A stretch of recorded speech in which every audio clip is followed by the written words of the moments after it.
He's fine with me. I ain't got nothing to say either way. Did you tell him who we No, are? I didn't. I don't even know who I am. You know, I'll be honest with you. At 79 years old, I'm beginning to wonder, who am I? And I'm beginning to wonder, who cares who you are? Yeah, and who cares, really? I can readily understand why governments want to get rid of the old people. Well, I can too, some of them. Yeah, and some of them won't get rid of them even before they get old. Excuse me. But I can remember when things were so far different than they are today, and incidentally, what we're talking about, I'm Wild Bob, and this is Ronnie, and you're on the Wild Bob and Ronnie Show, coming to you from Lafayette, Tennessee, US of A. And this here on March the 18th, 2014, at roughly a little bit before 5 o'clock. We were just so raring to get started. We started a little bit early, so we want to welcome all of my two brothers and sisters that's tuned in. I don't have any brothers and sisters to tune in, so I guess ain't nobody watching me. I'm the only one being watched, I reckon. So you need to be watched. Yeah, you are watched every minute of your life. And when I say things are so far different today, I love driving that old truck I got. It draws more attention than anything else. I was selling down things like that tend to draw flies too. I was selling down Jackford Pike yesterday, and I passed one of Caraville's finest sitting alongside the road. You know, there's two of us in the truck. We had our seat belt on. We were running about 44, 45 miles an hour by the speedometer. There was a car way up ahead of me. He was parked there somewhere right about where the new school is off to the right there, the one that goes back to Butter and Eggs Road. Mm-hmm. And I got way on down there almost to the lake, and nobody behind me, a slower car in front of me, and I switched lanes and went around them, didn't give a signal. Okay. I'm a terrible criminal is what I am. Well, I go on down, go under the stoplight at Caryville, and I get back the right-hand lane because I'm going up by 75, and he pulls me over for not giving a turn signal, okay? He said, you know you're supposed to give a turn signal. I said, yeah, but there wasn't nobody behind me or anything. I said, I just didn't even think to put the turn signal on. I didn't think to tell them I learned to drive before there was even turn signals on an automobile, you know. And it's still legal to hang your arm out, ain't it? Yeah, I could have helped my arm out, and I should have told him. I said, didn't you see me take my arm out? But I didn't. He was real nice. I want to compliment Caryville. He was very, very nice. I explained to him, I said, I didn't think anything about it. I said, nobody behind me, nobody in front, other than that one car, and I just switched lanes. I didn't say what I wanted to say, that if I had been driving a late model automobile, he wouldn't have paid no damn attention to it. I agree with you. Only because I was driving that old car, and he said, well, I bet that guy ain't got no insurance. I bet he probably ain't got no driver's license. He's probably drunk. And I had more trouble. I had an old beat-up Toyota, and I got stopped once or twice a week. And I was just as legal as anybody else, and I ain't never drove without insurance. Right. Well, I've had insurance on my vehicle since that I was covered since 1951. No, I've had insurance since 1961. Right, yeah. I mean, I've carried insurance that long, you know, and but I've decided I've got to do a couple of little things to that truck, but I'm going to drive that son of a bitch. Excuse my language, folks. I'm going to drive it from now on, and just let them stop me as many times as they want to. Well, that 78 Chevrolet I bought off of you, I just wish it was a 68. Right. If I could get under them, whenever they finally get around to making us go get them inspected every year. That needs to be a little bit older. I believe 72 was the cutoff date. Right. But I'd like to have one a little older, and I'd drive it till I couldn't go no further. Well, I think I'll start looking around and see if I can't find one for me and maybe one for you too. Well, if you find us one, find me a Chevrolet, 'cause I can work on it. Right. Get Ford. I've had good luck out of Fords, but they're hard to work on. If I can get me about a 70 model Chevrolet of some kind, I'll just keep it on the road, and the devil be damned. I won't care what happens. I just like to have. I don't care if it's got a straight six engine in it. Oh no, I'd like to have one. Or a of them. V6, either one. You know. No, they didn't have no V6s back then. Oh yeah, they did, dude. Well, they had them old big truck engines. I don't remember what they's called. Yeah, they had them old big. Because I got one sitting out here in the bushes that I bought. That's about it's a 50-something model. It's got a big V6 in it. I can't remember what they had, but I believe they had a V6 for Yeah, truck it's loading. got a big V6 in it. Yeah. Well, I don't want one of them. I want just an inline 292 or 250. Them 292s had plenty of power. They had an old long stroke, you know. Sure they did, yeah. And everything off a 250 will fit them except the side plate. They're taller. Right. Side plate that covers the push rods. I'll see if I can't come up with one. You know. I doubt if you find one dry. I'd like to have one I could just shift the title off and claim that's a 70 model. Right. Well, I'm kind of the same line of thinking there. You know, they gonna eventually come up with an inspection. Oh yeah, they've already getting it, and I think they got Memphis and Nashville and Chattanooga. Right. But now let me tell you about inspections. They've had them in North Carolina for years. Yeah. They can inspect them without seeing them. I could always get on the phone. Says I need an inspection sticker for such and such make car. Yeah. I'd give them the serial number, and for $9 I'd go by there and wasn't even driving that automobile. Yeah. And give them $9 and pick up my sticker and go up there and slap it on the windshield. Yeah, I know. I don't know what the world's coming to. You know what gets me is the county down here is in dire straits because they're $300-something thousand short on their coal severance tax.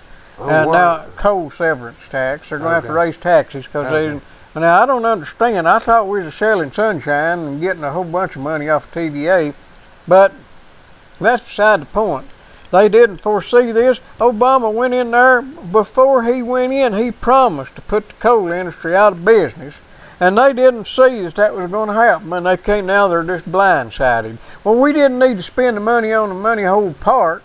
We didn't need to buy all these things, these here extra buildings and these here new offices for the school. When we had buildings that we gave away, we didn't need to put $125,000 in the 3 sides and a roof for a place to store the voting machines when we had buildings that we was tearing down.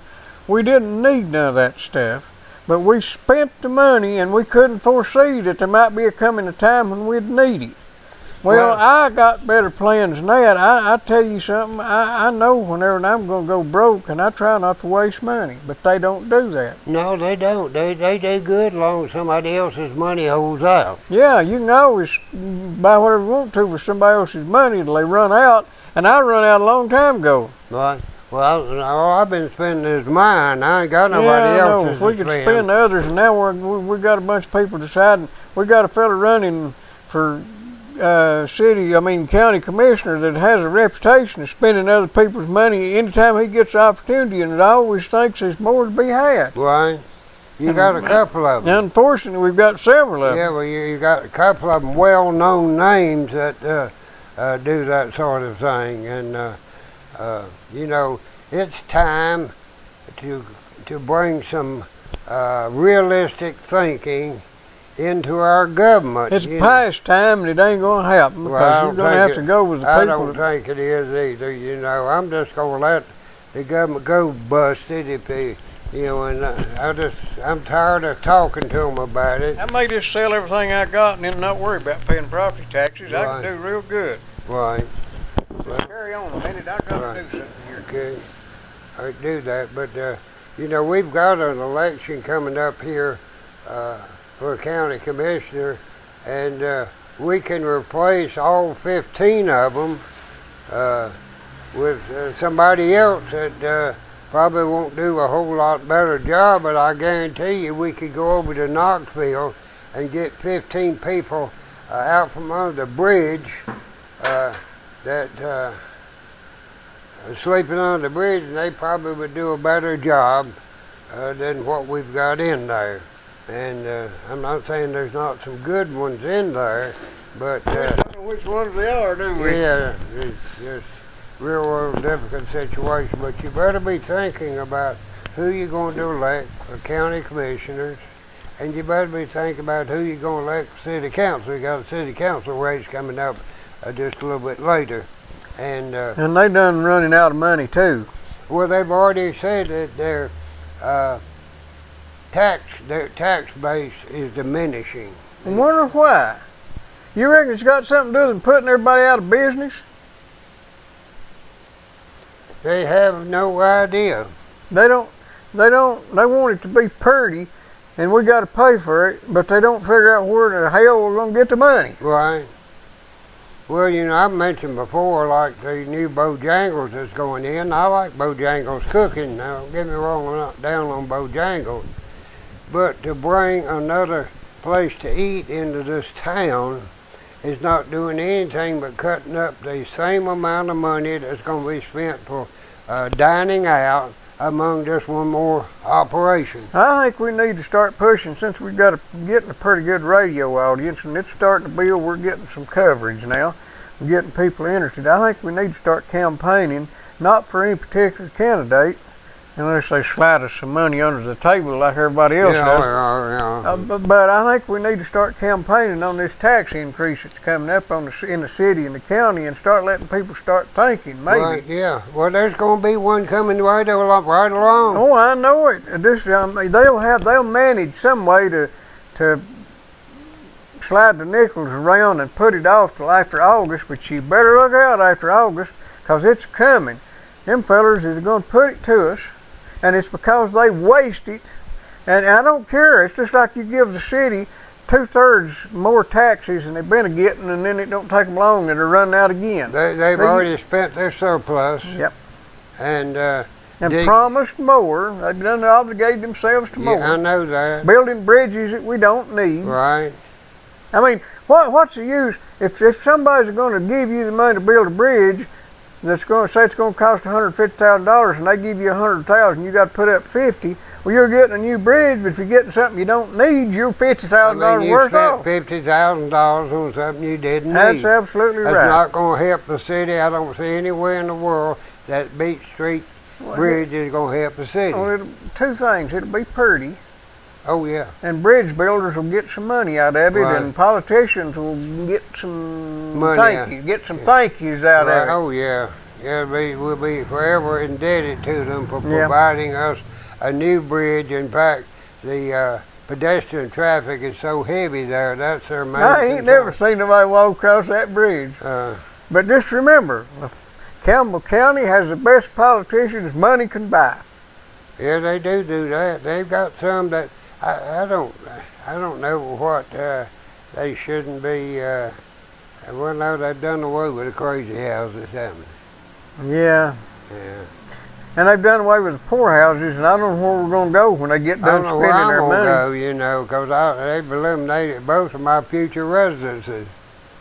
Well, they eliminated one of your former residences, and they got rid of the crazy house, didn't they? Yeah, that's what I'm saying. Well, let me ask you something, Bob. When's the weather going to fire up? I'm wanting to go to the lake and play. I think we'll have a little fair weather tomorrow. Let me ask you something else. Feller gave me 3 hens and a rooster yesterday. Who did? I mean, somebody gave you 3 hens and a rooster. I took them and put them in my chicken house. Right. And while they spent the night there. Right. They was there this morning. I went up there this afternoon, and they had managed, 2 of them hens had managed to get out. Okay. Well, one of them I saw. And what I was wanting to do is want to keep them up a night or two so they know where home was. Right. So I decided, since one was disappeared somewhere, if I turned them all out, maybe they'd all bunch up. Right. So I turned them all out. Okay. I went back 30 minutes and couldn't find a hair and a feather in either one of them. So you reckon they'll come home tonight? I don't know. I don't know what kind of chickens they They're are. game hens and a game rooster. Oh, they'll sleep up in the trees. They know down where you find. I had a whole colony of game chickens down on my farm at one time. I had 27 game hens one time, and the hoot owls got every one of them because they wouldn't go in nothing but a tree. And I was wanting these to learn to go in and let me lock them up at night. Right. They had food and they had water, and they still got out. Right. Well, I've got owl problem out of my house too, and what you need to do is call the goat man, let him come out there and assassinate that owl. Well, I hope that owl will start lighting on my neighbor's yard over there. Maybe he'll get the animal control. And that's what I was people thinking. Yeah. When I was in school, we had this here. They had this Tennessee history book. Maybe it wasn't Tennessee history, but they was talking about conservation. This wasn't environmentalism back then, it was conservation. And they was talking about, they had an infestation of mice or something, I don't remember what it was, and they traced it back because something was usually caught the mice anyway, what it worked out that they had been killing owls. And they led us to believe that what a terrible thing that was to kill owls. People just shot owls, and that was awful because there wasn't enough owls, and all these other pests and varmints and vermin had overrun the place. And I went along with that. I also was led to believe that the reason there wasn't any beavers is because the fur trappers got them all, killed them all out. And I didn't realize at the time that the reason there wasn't any owls is because people was trying to raise chickens and they killed the owls. And Right. I mean, if owls would leave my chickens alone, there ain't no way I'd bother an owl. Right. And the reason they was hard on beavers is they'd dam up the creek and it'd come a flood and it'd break loose and wash everybody away. Right. And there's a reason for them things. And them people back in the old days had enough sense to realize that you didn't need wolves everywhere. Right. You didn't need panthers everywhere. Right. And you didn't need too many of them damn owls everywhere. No, didn't need too many owls. You didn't also need all of these, what are these things they turn loose up there in the blue, up there, them, Rattlesnakes? huh? Rattlesnakes? No, I'm talking about, Moose? huh? Moose? No, what's those big deer-like animals they turn loose up there? Elk? Elk. You didn't need a whole lot of elk either, And Well- deers are very deadly on gardens and garden stuff, and so unless they perform some useful service, the older people got rid of them, and rightfully so, Well, we have been led astray by the conservationists / environmentalists. Well, the conservation was not bad. I mean, No. yeah, we needed to do some stuff different, need to do things much different than we had. But the conservation movement got taken over by the dethroned communists Right. who figured out a way to control property by going through the environmental claims. Right. And we've been had. Well, there was a little program on one newscast the other day about the farmer that the federal government sued because he built The a pond. pond on his farm. $75,000 a day fine. Huh? $75,000 a day fine. Right. And he had already got, he hadn't done anything technically wrong, and he'd got the backing and approval of his senator or congressman or something. I mean, it was bureaucrats needing something to do is what it was. Right. Yeah. Well, we've been on for 20 minutes, Bob. you need to tell them about that there vital care people. Well, I can tell them something about it. This I can is give from them personal first-hand experience. knowledge of Vital Care, which is located here in La Follette. It's a privately owned medical transport company owned by John Bond, operated by John Bond, who has over 40 years experience in the ambulance business. They have modern equipment. They have well-trained and polite and courteous personnel. And when they come and pick you up, tender loving care is their motto. And you don't have to worry about it costing the taxpayers any money at all, because it is self-sustaining. It makes its own way, and in fact, instead of taking money away from the county, it brings money into the county, and it creates opportunities for people to work without the government having to pay them. So that's Vital Care. That's 562-9370. 562-9370?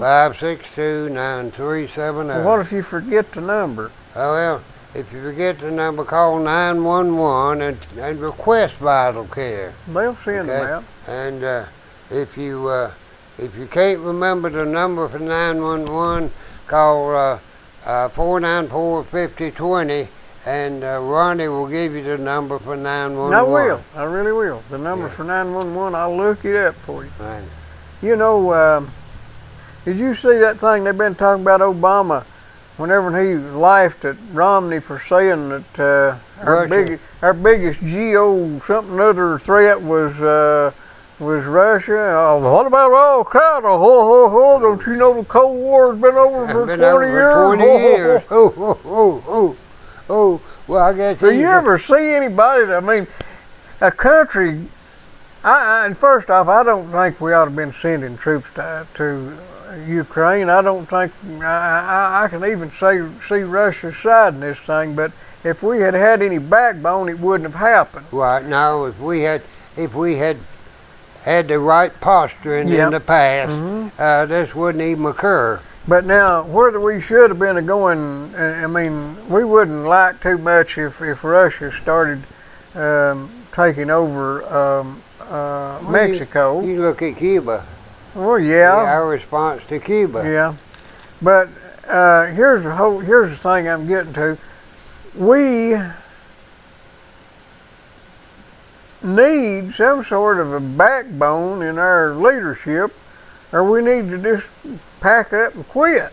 Well, I think so, because in all honesty, Russia is just laughing at us. Yeah. Well, yeah. You know, you got a country there that instigates some sort of a international, and that is international since it involved more than one country, some sort of an international incident. So our response is we sanction, whatever that means, we sanction 9 Russians and 7 Russians and 4 Ukrainians. Right. And, I mean, you know, the National Hot Rod Association sanctions NASCAR, but that ain't a bad thing. Right.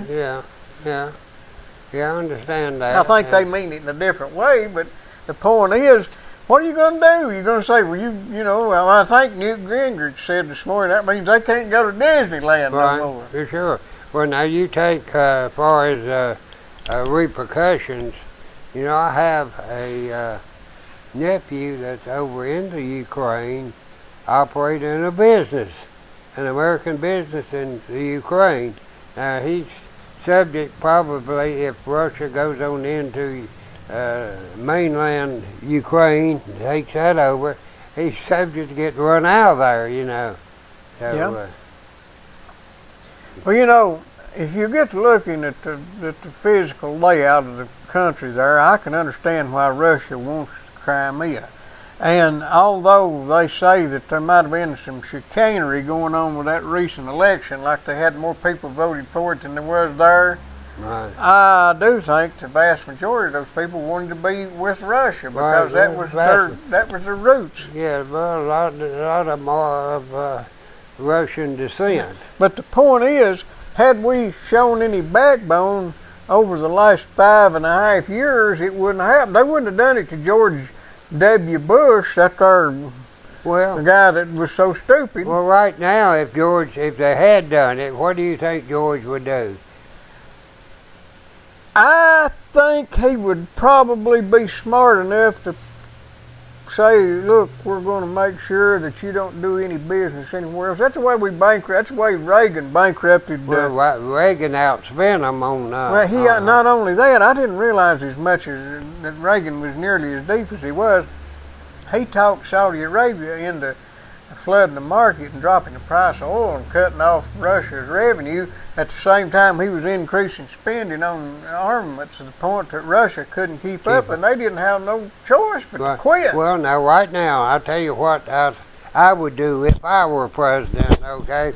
If you were president, I'd move. I would take, first of all, I'd take a vacation. Yeah. Okay, because... and play some golf. I mean, because you can't bowl and you can't play football. Being in office 2 or 3 days, I would need a vacation. But no, in all reality, I would open up all of our energy reserves, our oil, our natural gas, our coal. I would drop the price so much that it would ruin Russia's oil export. It also would cut down on the profit that these Muslim countries are getting and using to promote terrorism. Let all these sheiks and shahs and everything over there start worrying about where their next meal's coming from, then they'll quit funding Al-Qaeda and all these other... Well, you can't take an affirmative action president who's never been anything except a community organizer and a pseudo-professor and expect him to know anything about international diplomacy. But if he were knowledgeable enough, and he had been experienced enough, and I'm thinking that for, say, Joe Biden is their foreign policy expert, then they're in real trouble. But had he had the right track record up to this point, he could have called up old Vlad and said, Vlad, you know, buddy, this don't look good. You do what you got to do, and we'll do what we got to do, but you're going to get hungry in a few days if you don't. And that was all it would have took. I was saying, by the way, you're going to see the... missile defense system for Poland and Czechoslovakia put back on the burner, and that's exactly what I'd do. Well, I wouldn't have took them off. If he had not done that, he probably wouldn't have been in this predicament he's in now. Now, I really, if you stop and think about it, we kind of pushed Russia around. We had no business trying to get all of the satellite countries into NATO, because that's kind of pushing his border, and they've got a country to defend. Right. They've got the biggest land mass of any other country in the world. They've only got 150 million people there, though. So they're spread thin, and they're getting thinner all the time because their birth rate ain't keeping up with their death rate. Right. And they don't encourage immigration from Mexico. Right.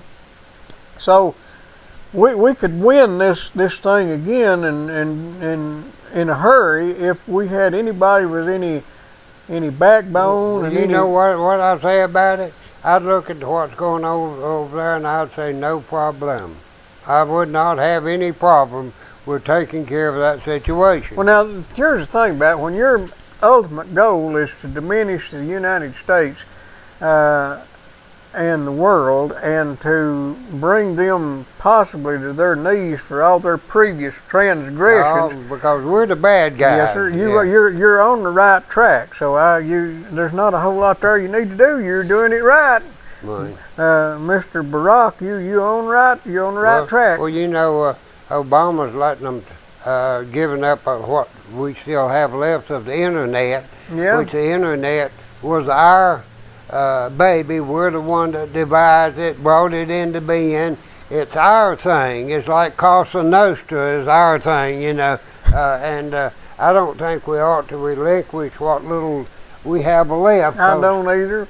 But there's another thing about that. I actually think the tech people are going. I don't think this is going to be a major thing, because this thing works in such a way. I believe that the biggest fear that they have is the internet. And the accessibility to information that so many people have, and I think it's going to get more so. Whatever they do, the genie's out of the bag, and they're going to have to just completely shut down the communication system or start shooting people because it's done gone too far. Right. But that don't mean there ain't going to be a lot of roadblocks pitched up in different Right. places. And they say, you know, the only way we're going to do this is to make sure the internet remains free and open. And that's kind of like whenever they said, whenever we clean up the air and water, we're not going to do anybody any disservice. We're just going to make sure. And I kind of like Obama's position on what I think he's taking as far as California and the Mexican population there. I was kind of hoping maybe that California would break off into the Pacific Ocean, you know, from earthquake activity. And just float off? Yeah, just float off now or submerge itself. Now, Obama, if there was a push by the Mexican population in California to gain autonomy, I think Obama would go along with it. Well, I'm kind of looking from the split into 6 states. Right. Because they wouldn't have near the clout then on the election thing, on the electoral college. They'd also have them people that's trapped by them there guys in San Francisco and Hollywood. I mean, they got farmers out there trying to make a living, but you got all them there do-gooders down there making the laws, and they ain't nothing they can do about it. Right. Well, that's especially true in Colorado, too, where you have the farmers have been excluded by the people that live in Denver and real populated areas. I tell you what amazed me was how fast that this year Obama agenda got started, because we had been fighting codes and zoning here, I had anyway, for 20 years, and had been able to hold the line with a little sanity, and we still could have managed it on the local level. Right. But before Obama even got in office, they'd already set the plans, and they come in with this Obama Energy Initiative and got people who claimed to be libertarians even sponsoring bills to set this thing in motion. You're talking about the mayor of Knox County. Yes, sir. Yeah, he let it out. If he hadn't budgeted it out of his committee, then it would never have come into being. He was a co-sponsor. Yeah, I know that. And then you had our illustrious Senator Ken Yeager, yep, and our wonderful Representative Dennis Powers. Well, Dennis Powers didn't have nothing to do with that. Well, I don't know, but he's had an awful lot of things to do with it. Yeah, that's later, though. Yeah. But you remember we had Chad in there, and Chad, he couldn't head it off, but now Chad Baldy. He did manage to get us the possibility of an opt-out. Right. I mean, I was on the phone to him that day they was voting on that thing, and I said, we got to get there, and we did. His phone's doing something. We got the opportunity to opt out, and then the new county commission didn't even look at it. Right. Well, that's true, but you know, let me ask you something. Don't we still, upon the election of a new county commission, still have the option to opt out? Well, they say we do. I doubt it, but they say we do. But where are you going to get anybody to opt out? Everybody running is statists. Well, that's true. Whit Goins is the only one running that would go along with it. Whit Goins. Whit's the only one that's independent thinking. Yeah. You got Cliff Jennings. Okay, there you go. Well, Cliff is a governmentalist, a statism, whatever you want to. Tax and spend. Tax and spend type of person. He's been walking around with his hands in his own pocket now for 4 or 5 years. And it's killing him. He's ready to put them back into the other people's pocket. And you know what they say when you've got a, what is it, try something another, triumvirate, try something, when you've got Beard and Young and Cliff. Right, Beard, Young, and Cliff. And they won't talk to you bad, Bob. What? They won't talk to you bad. Ain't a he, okay.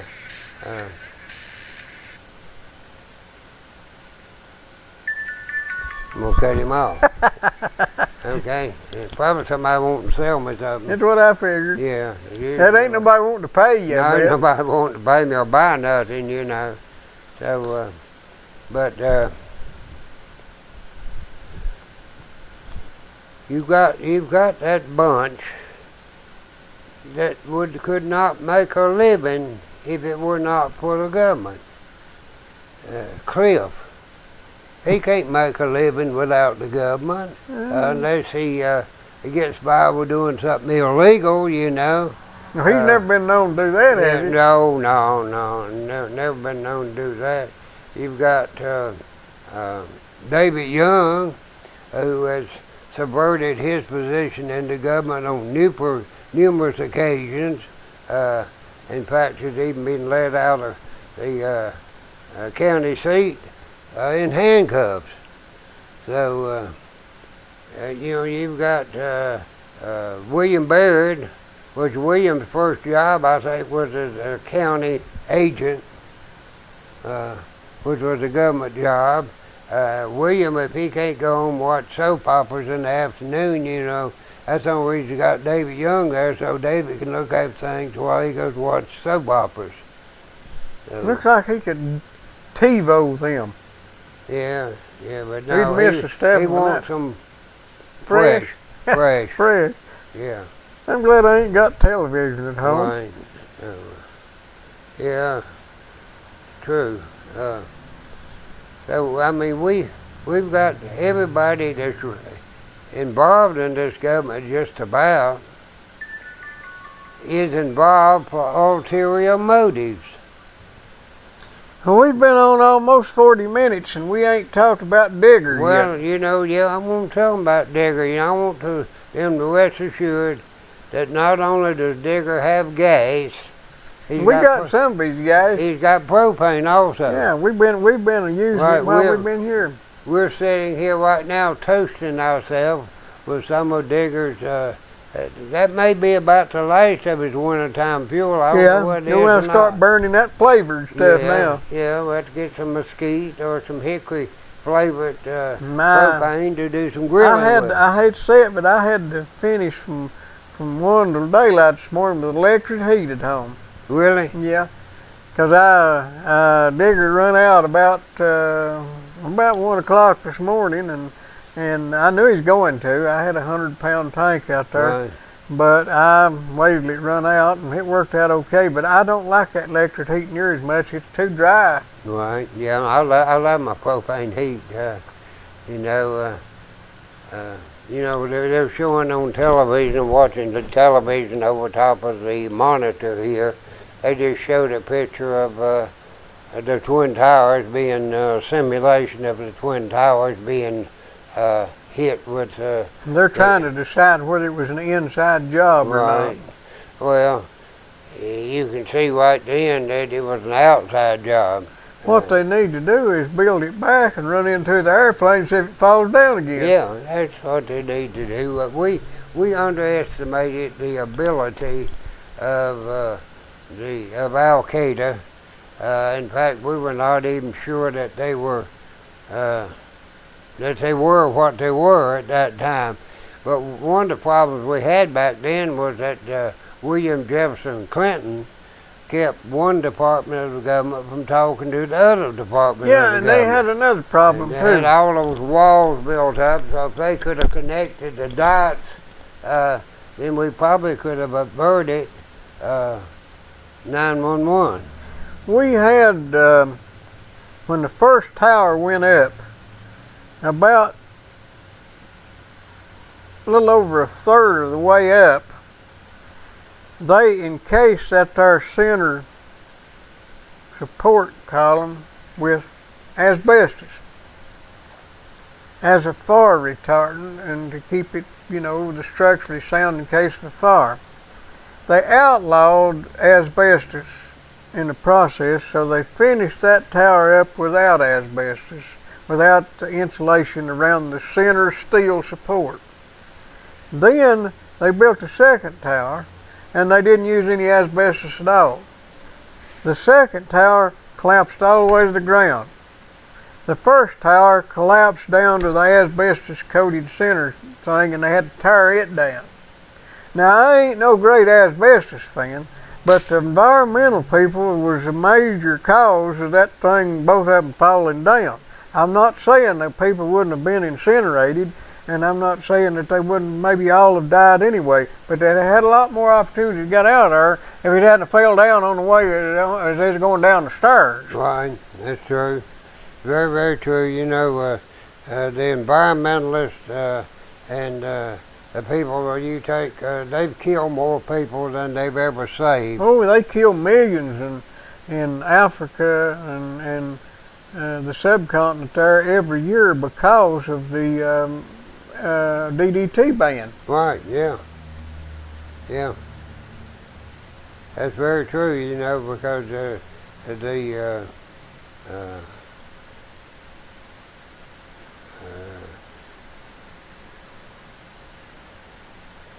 all of the germs and everything that are carried by mosquitoes, malaria in particular, we estimated that there was an additional 18 million people to die as a result of the DDT ban. Most of them children. Yeah, most of them were children.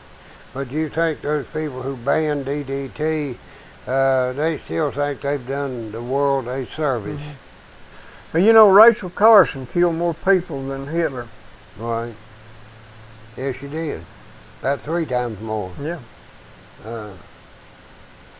But you know, that's not 562-5444 right in the middle of Sawmill Holler for right. Digger. I forgot to tell you that. That's Wilson's propane, and that's 562-5444. Right. It's right there in that little card that he's drops there down. every day, starting on Tuesday. He's closed on Monday. He's there Tuesday, Wednesday, Thursday, Friday, and a half day on Saturday. Mm-hmm. And he's there to serve you. He can recondition or look after your propane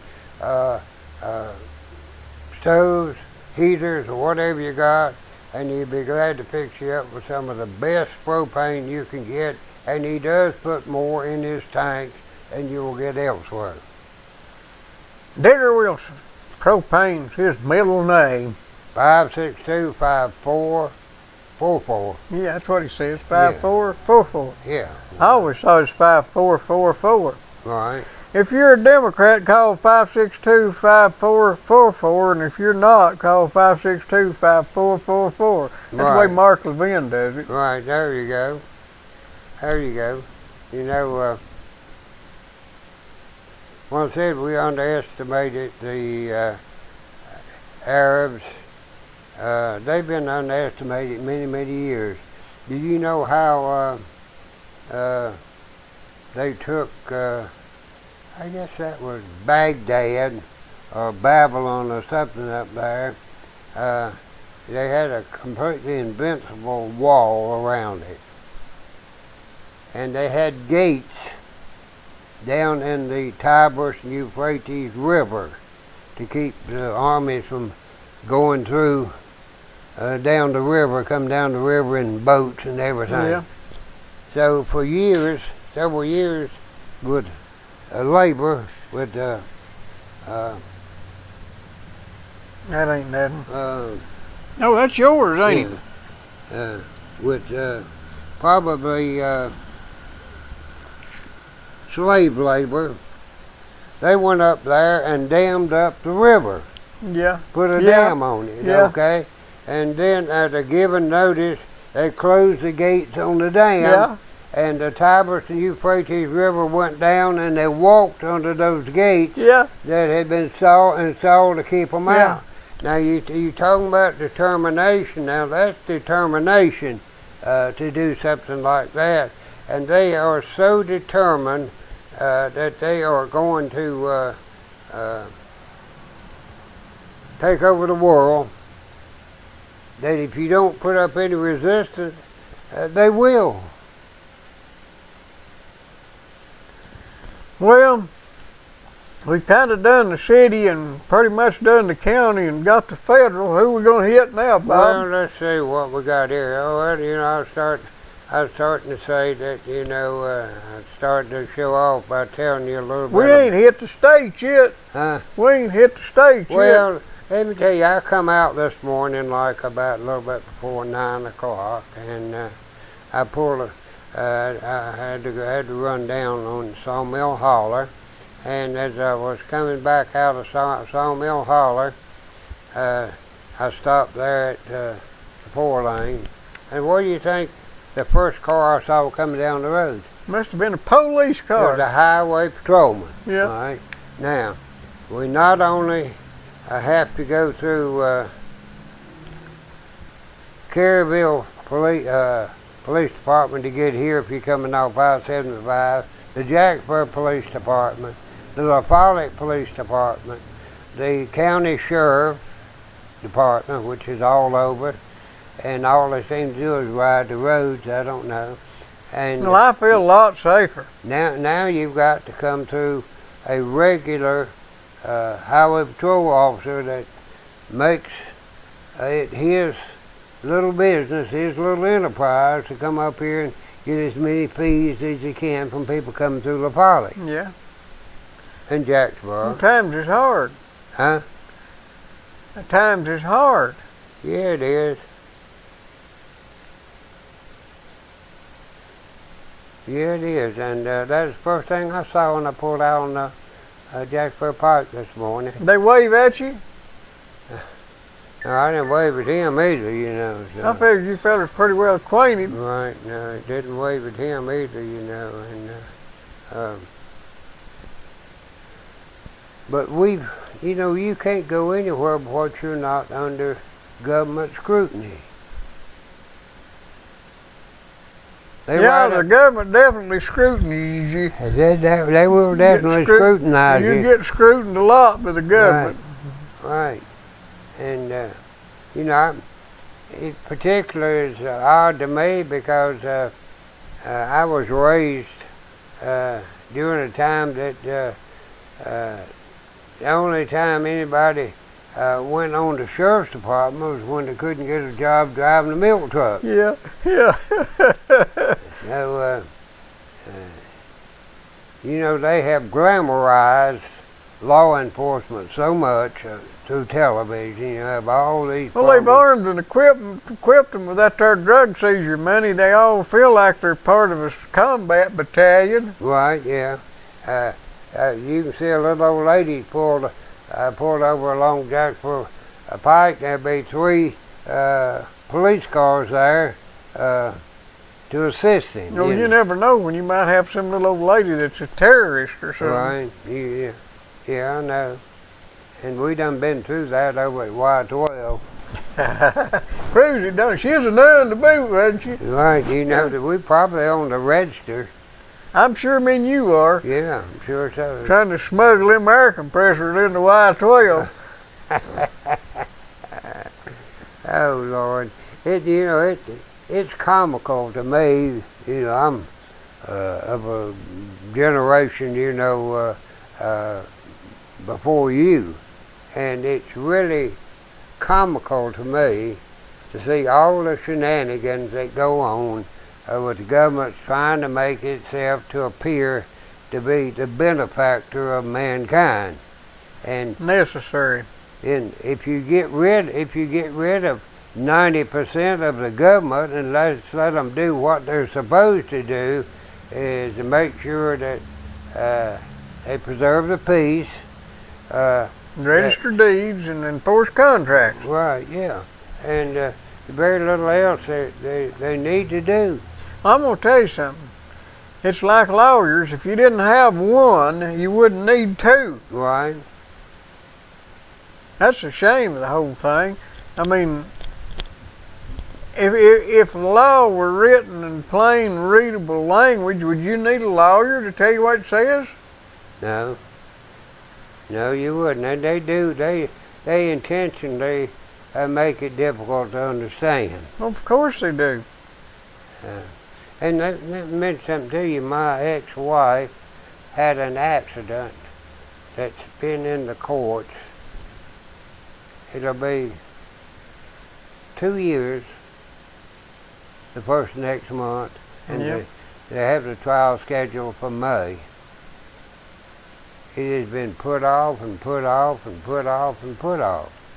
Not at our insistence. And if so, you won't remember what happened. Yeah. Yeah, well, I got news for them. I got a good memory. So hopefully it'll be over this May. Okay. They'll send her to the big house. Yeah. What they'll do. Yeah. I mean, you're sitting there in the medium, and somebody hops the medium and hits you and goes backwards down the other side of the highway, come here, hit it, and went backwards all the way there in front of the People's Bank of the South and wound up in Tyndall's parking lot on the eastbound side. And then they tried to say that Elizabeth pulled out in front of her when all the debris and damage was in the eastbound lane. Elizabeth came across the westbound lane and was sitting still when she got hit, and all the debris, they stopped all the traffic in the eastbound lane to clean up the debris. Yeah. And there was no damage at all or debris in the westbound lane. If the accident had happened there, that's where all the debris would be. And because you always have the dirt and everything comes out from under one when you have an accident, so you can pinpoint where the point of impact was, and all the dirt and debris and everything was in the eastbound lane up in front of her. And so... Well, that's about like that time when people snuck up on you coming up the wrong side of the road. Bitches say, well, this guy happened to know these people that come up the wrong side of the road on the apron of the road and hit me in the front of my automobile. And then the woman tried to sue me to get her car fixed. Now, I wasn't worried about my old car, you know, and but because I didn't sue her, she said she'd sue me. How'd that ever work out? The insurance company, I didn't turn it in the insurance company. The insurance company investigated and turned their claim down. I had insurance on the car, you know. Well, that there, I couldn't believe that they, I mean, I know the situation is on the wrong side of the road. They said you pulled out in front of them. Well, you can't legally cause a wreck by pulling out in front of somebody going the wrong way. Well, they wasn't even in the road. They were on the apron of the road. They were going to tear up that apron and then cut into the road. And I pulled up right where they were wanting to go. And I was still stopped when they hit me. Yeah. Well, that's nothing. Let me tell you better one than that. We had this real sudden snow back several years ago. I mean, it really come down quick, and Elizabeth don't drive too good in the snow, so she pulled her car off up there right before you get to Poor Boys, almost in Poor Boys parking lot, okay? It's a good way off the road, and there was one of our neighbors there that had a four-wheel drive. We took her on to work, okay? Well, this woman comes down the hill in this big four-wheel drive truck, loses control, and it hits our car sitting over there. And I went to get a police report. They said, well, we didn't make one. Says snowy conditions like that. Says that was an act of God. I said, well, I agree with you that the snow was an act of God, but her running into my automobile wasn't no act of God.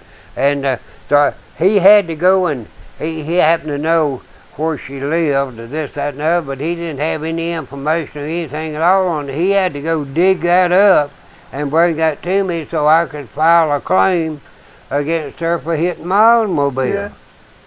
So, trying to tell me that because she hit my automobile was an act of God. I said, no, the snow was, but her hitting my car wasn't no act of God.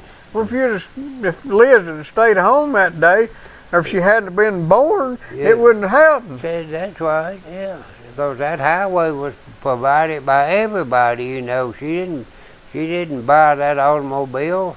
Everybody helped buy that automobile. And built the road for her. Yeah. Looks like they had to build it with kind of a curve to there, maybe a slant, so you never know. You know something? What? How anybody in the world could still be falling for Barack Obama is beyond me. I mean, you can never underestimate the stupidity of the American people. There are a lot of them that will fight you over him. I know. Well, this has been... I was a Goldwater supporter back before I could vote. I come to hate Richard Nixon I mean, you know, between Goldwater and Well, Goldwater was a really true conservative. he was, and Richard Nixon was a really true Democrat. Well, that's all he was. Yeah. I mean, he done a lot of damage, but Barack Obama is making Jimmy Carter look like a diplomat and a scholar. Right, yeah, and a financial wizard. And I will say this: Jimmy Carter had done something in life before he got elected governor. Right. He was a nuclear engineer and a veteran and a businessman who had actually done something. Right. This guy we got in there now ain't done nothing except show up for lunch and get affirmative action into the presidency. Right. But you know, old Barry Goldwater was swamped by such a landslide that the Republican establishment's afraid that that will happen again if they allow a true conservative to run for president. They keep nominating milksops that don't stand for nothing and getting beat. But they don't realize that Barry Goldwater's political life was the beginning of conservatism in the Republican Party. Now,